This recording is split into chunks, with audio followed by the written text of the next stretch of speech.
غسل کیسے کرنا ہے؟ نبی کریم صلی اللہ علیہ وآلہ وسلم کا جو غسل کا طریقہ تھا، آپ اس کی بنیاد بھی وضو پر رکھتے تھے غسل کی.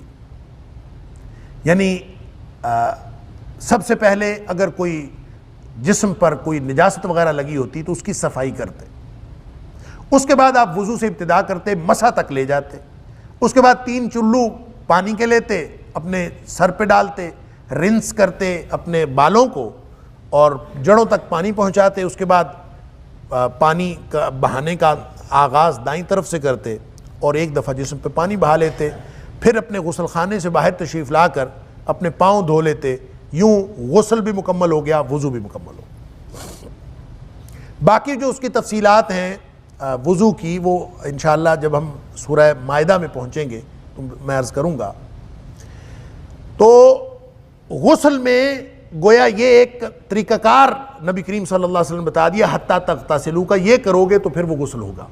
ہم نہا کے باہر آ جاتے ہیں، ہمارا غسل نہیں ہوتا، اور غسل کے اندر نیت بھی شامل ہے کہ آپ پاکیزگی کی نیت سے نہائیں اور اس طریقے سے نہائیں جو نبی کریم صلی اللہ علیہ وسلم طریقہ بتایا ہے. اور وہ ظاہر ہے کہ اس میں گندگی پہلے اتارنی ہے کہ اگر آپ کے جسم پر لگی ہوئی ہے، اس کے بعد وضو پر بنیاد رکھنی ہے، وضو پر بنیاد رکھ کر پھر جسم پر پانی بہانا ہے، اور اس طرح کہ جسم کا کوئی ایک حصہ بھی خشک نہ رہے، ایک بال برابر جگہ بھی خشک نہ رہے، اور اس کے بعد پاؤں دھونے ہیں. یوں وضو کا عمل مکمل ہوتا ہے سنت کے اعتبار سے. ہم نے اب اس میں تقسیم کر لیا کہ اتنے فرائض ہیں، اتنے واجبات ہیں، اتنی سنتیں ہیں، اتنے مستحبات ہیں. اس میں ہم صرف فرائض پورے کرنے کی کوشش کرتے ہیں، اور وہ یہ بھی کہہ دیا گیا کہ فرائض پورے کرتے ہوئے ترتیب بھی جیسے چاہے الٹ ہو جائے، جیسے مرضی فرائض پورے ہو گئے غسل ہو گیا. اب ظاہر ہے اس فرائض کے اندر یہ بات شامل ہے کہ جو کلی کرنی ہے، گلے تک پانی لے کے جانا ہے، اور اسی طرح ناک میں جو استنشاق کرنا ہے وہ بھی اس کے اندر شامل ہے. تو ظاہر ہے جب آپ وضو ٹھیک طریقے سے نہیں کریں گے تو اس کا مطلب ہے غسل ٹھیک طریقے سے نہیں ہوگا. استنشاق کا مطلب پانی چڑھانا ہوتا ہے، ناک میں پانی ڈالنا نہیں ہوتا. اب ظاہر ہے اگر پانی چڑھانا ہے ادھر تو یہ بھی ایک عمل ہے اس کے اندر، اور وہ وضو میں شامل ہے. لہٰذا مطلقاً پہلے نجاست جو بھی ہو نجاست اتارنی، اس کے بعد وضو، اس میں کلی اور استنشاق خود ہی آ گیا، پانی ناک میں چڑھانا، پھر اس کے بعد مسح تک جا کے پھر پانی جسم پہ بہانا ہے، اور پھر پاؤں دھونا باہر نکل کے یا جگہ بدل کے، یہ اس میں شامل ہے.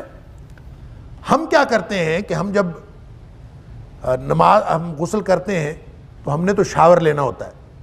ہم چاہے پہلے صفائی کریں یا نہ کریں، ہم نے شاور کے نیچے، ہم وضو سے بھی آغاز کریں تو ہم نے شاور کے نیچے کھڑے ہونا ہوتا ہے، جسم کو گیلا کرنا ہوتا ہے، پھر پورے جسم پر صابن لگانا ہوتا ہے، اور صابن لگا کے پورے جسم کو ملنا بھی ہوتا ہے.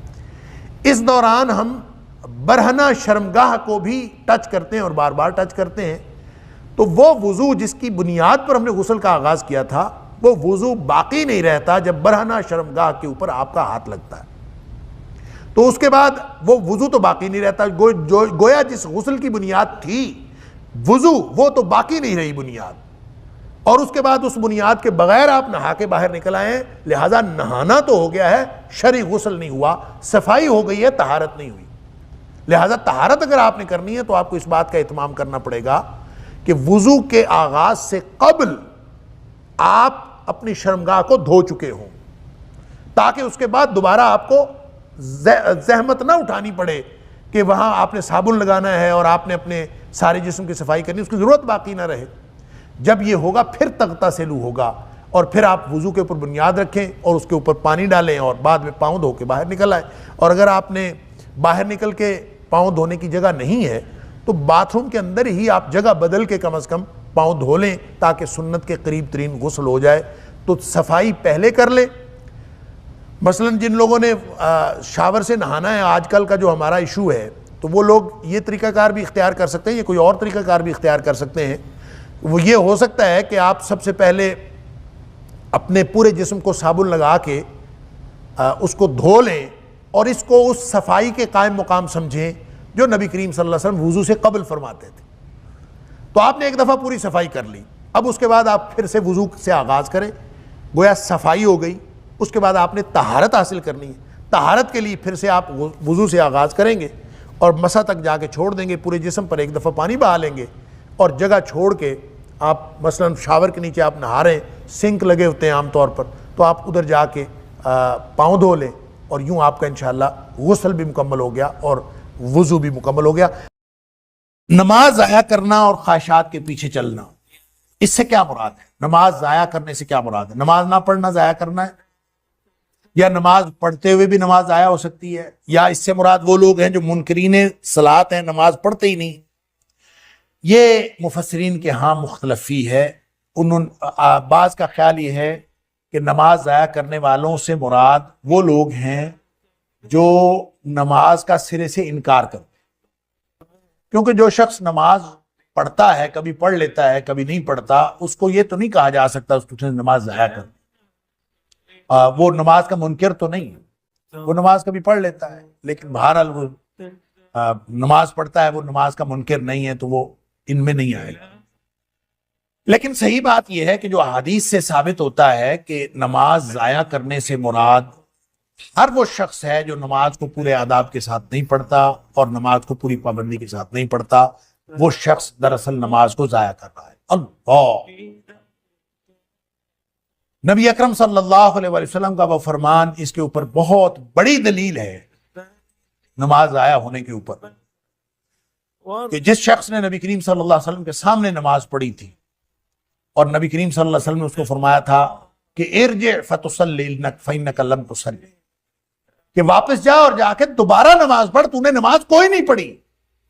تو جب اس نے پڑھی تھی تو پڑھنے کے باوجود نبی کریم صلی اللہ علیہ وسلم فرما رہے ہیں تو نے کوئی نہیں پڑھی، تو گویا اس نے پڑھتے ہوئے بھی نماز ضائع کی، پڑھ کے ضائع کی۔ اللہ، اسی طرح حضرت حذیفہ رضی اللہ تعالیٰ عنہ کا ایک قول بھی اسی حدیث میں موجود ہے کہ انہوں نے کسی شخص کو کہ نماز کو غلط پڑھتے ہوئے دیکھا اور انہوں نے اس کو پوچھا، ایک تو ان کو بتایا کہ تمہارے نماز کے اندر یہ غلطیاں ہیں، اور دوسرا اس سے پوچھا کہ یہ اس طرح سے نماز کب سے پڑھ رہے ہو؟ تو اس نے کہا 40 سال سے پڑھ رہا ہوں، مجھے تو کسی نے بتایا نہیں، میں 40 سال سے یہی نماز پڑھ رہا ہوں، ایسی ہی نماز مجھے آتی ہے۔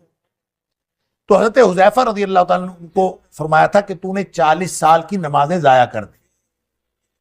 تو اس کا مطلب یہ ہے کہ جو شخص نماز کو پوری سنت طریقے سے اور پورے آداب کے ساتھ اور وقت کے تقاضوں کو اور جتنے تقاضے ہیں نماز کے ان کو ملحوظ رکھ کے نہیں پڑھتا، وہ ایسے ہی ہے جیسے وہ نماز ضائع کر لیتا۔ اللہ، پھر جیسے نبی کریم صلی اللہ علیہ وسلم فرمایا کہ منافق کی نماز کے بارے میں آپ نے ذکر کرتے ہوئے فرمایا کہ منافق کی نماز یہ ہے کہ عصر کی نماز کو وہ ضائع کر لیتا، عصر کی نماز کو وہ ضائع کر لیتا، اور ضائع کرنے کی کیفیت کیا بیان فرمائی؟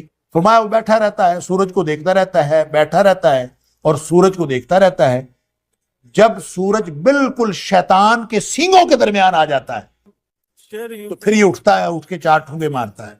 اللہ، باقاعدہ اس میں ذکر ہے جیسے چونچ ماری جاتی ہے اور جیسے ٹھونگے مارے جاتے ہیں اس طرح یہ اٹھ کے ٹھونگے مارتا ہے، گویا اس کی نماز نہیں، نماز ضائع ہو گئی۔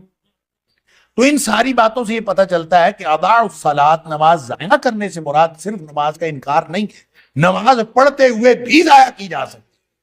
اور پھر خاص طور پر وہ لوگ جو نمازیں اپنی مرضی سے پڑھتے ہیں، کبھی 3 پڑھ لی، کبھی 4 پڑھ لی، کبھی 5 بھی پڑھ لی، تو اپنی مرضی سے پڑھی، اس کا مطلب ہے وہ اللہ کی نماز تو پڑھتے ہی نہیں۔ اگر وہ اللہ کے لیے نماز پڑھتے ہوں تو اللہ تعالیٰ نے 5 فرض کی ہیں، 4 تو فرض نہیں کی۔ جس نے کسی دن 4 پڑھ لی ہیں اور وہ کہتا ہے میں نے نماز پڑھ لی ہے، تو اس کا مطلب ہے اس نے اپنی مرضی سے یہ معیار بنایا ہے کہ جس نے 4 پڑھ لی اس نے بھی پڑھ لی۔ بعض لوگ فجر اور مغرب کی پڑھ لیتے، کہتے ہیں ہاں اللہ کا شکر ہے پڑھ لی، تو فجر اور مغرب تو فرض نہیں کی اللہ تعالیٰ۔ تو جو شخص فجر مغرب پڑھ کے یا 4 نمازیں پڑھ کے، بلکہ میں کہا کرتا ہوں کہ 5 میں سے 4.25 بھی اگر کسی نے پڑھ لی، اسٹوڈنٹس ہنسا کرتے ہیں کہ 4.25 کیسے ہو سکتا؟ کہنے کا مطلب یہ ہے جو ذرا بھی اس نماز میں کمی کر کے پھر سمجھتا ہے کہ میں نے نماز پڑھ لی ہے، تو اس کا مطلب ہے وہ اپنی مرضی کی نماز پڑھتا ہے، وہ اللہ کی مرضی کی نماز نہیں پڑھتا۔ اللہ کی مرضی کی نماز کیا ہے؟ 5 ہے، 5 ہی پڑھنی، اور اس میں اس کے سارے تقاضوں کو اور سارے آداب کو بجا لانا بھی فرض ہے۔ اللہ، کیونکہ اقیم الصلاۃ کا حکم ہے قرآن میں، اقیم الصلاۃ، اقیم الصلاۃ۔ دین کی بات پھیلانا صدقہ جاریہ ہے، ثواب کی نیت سے ویڈیو کو شیئر ضرور کیجیے۔ جزاک اللہ۔